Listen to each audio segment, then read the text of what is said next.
Hey guys, so I am hopeful that you guys will like this idea. And even if you don't like this idea, I might still do this idea because I like this idea. But I'm wanting to do a once a month series on tea time and a few tea time treats that your kids can make with you. This is something we've really been enjoying this year, is doing tea time all together versus me just putting out the treats, us all working together on making the treats. And so I thought once a month I will put a few seasonal or holiday themed treats on the table and pair it with a poem or a few poems. This is where you guys can chime in and maybe comment with some of the poems that you think would be appropriate for the month. And share that monthly. I've shared my sensory bins in the past seasonally. I used to share a morning basket monthly. And so I thought, well, for this school year, how about I share tea time seasonally, because that's the season of life that we're in right now. It's something that we're enjoying as a family. So today I am going to give you 3 fun October tea time treats that you can make with your kids. One would be like the more advanced. I'm hopefully going to continue with that, like 2 easy and 1 intermediate recipe. So today we are going to make apple nachos.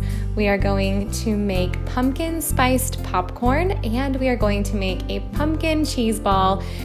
So if you like this idea and you want me to keep sharing this, then give this video a thumbs up. Like I've said before, that really helps and encourages me in sharing some of the same content over and over again if I know that it's something that you guys really like. So let's get right into it.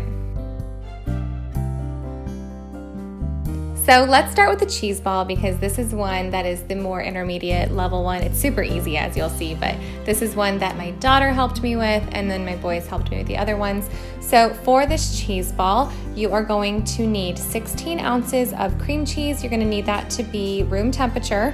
And then you'll also need to shred 1.5 cups to 2 cups of cheddar, depending on how much you guys would want.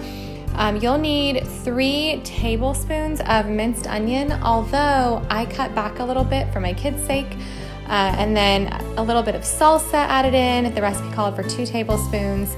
And then 2 teaspoons of cumin and 1 teaspoon of minced jalapeno, although you'll see I did not include that because my kids would have just hated it. So what you'll need to do is combine all of these things. I put these all in my KitchenAid and really whipped them up together well. And then you're just going to take some plastic wrap and you're going to put all of this right into the middle of the plastic wrap and wrap it up into the shape of a ball. Then I went ahead and put some indentations to make it shaped like a pumpkin and put it in my refrigerator for about an hour. When it came out of the refrigerator, I rolled it in some crushed Doritos, and I put an orange bell pepper stem on top to look like a pumpkin. And then, of course, if you serve this with some black tortilla chips or some, multigrain tortilla chips, it definitely looks a little more fall. And I also added a bunch of veggies on the side as well. Next is the pumpkin spice popcorn. Now, we have been loving popcorn in our house lately, so this just made sense for us. And one of the ways that I've always made popcorn treats for the kids is by melting down white chocolate and then tossing seasonal sprinkles in with the popcorn. It's super easy, super yummy. So to make this pumpkin spice popcorn, you just need to pop up some popcorn and then just use as much or as little white chocolate chips as you want, but you're gonna need to melt those down.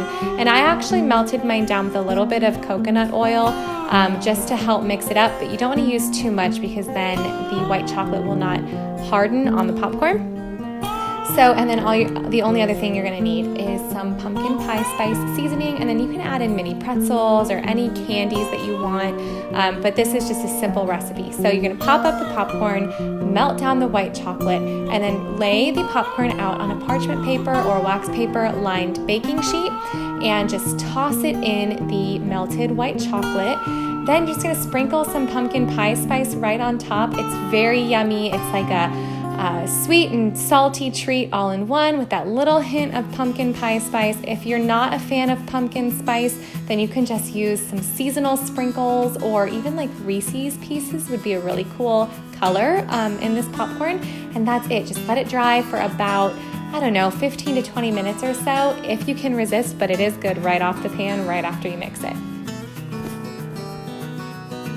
And then the last recipe, and one that we have had for the last 2 family game nights in a row, is for apple nachos. So to make this more appealing visually, I use multicolored apples. So I use some green apples and some gala apples, and I chop those up nice and fine, at least a few of them for my toddler, but you know, you do you.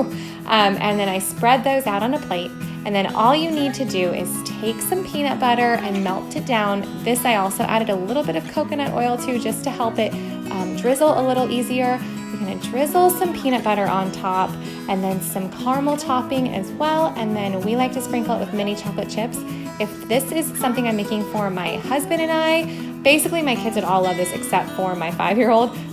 If you sprinkle this with walnuts, it's really good. Pretzel pieces are really good. Coconut is really yummy. So you add all the toppings that you want, but right now for my 5-year-old, to make this tea time more fun, we added some mini chocolate chips, which were perfect for him.